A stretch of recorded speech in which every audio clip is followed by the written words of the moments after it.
po natin si Rio ng natto. Titignan natin kung magugustuhan ba niya itong natto. Fermented beans. Samahan natin ng konting kanin, konting rice. Ito na. First time niya makakatikim nitong natto. Ay.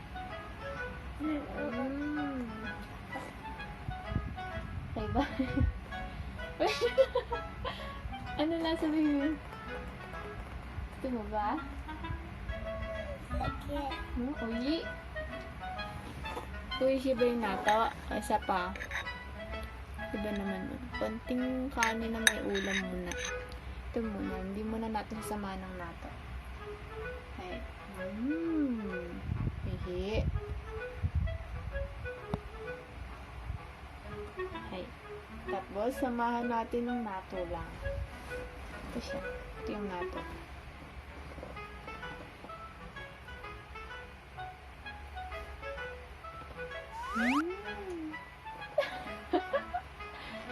Gusto ba? Parang hindi niya gusto eh. Parang nangiwi siya ng konti. Okay.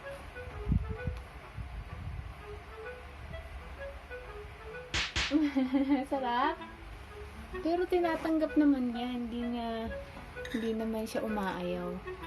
Bagay, hindi naman siya maselan sa pagkain. Kaya pakainin na siya ng rice.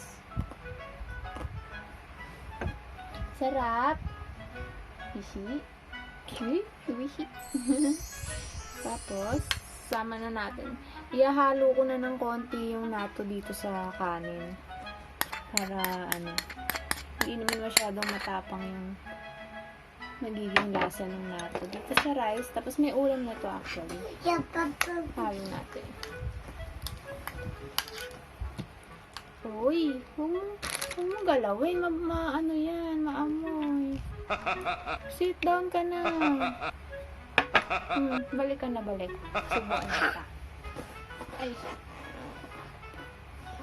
Yes. Okay.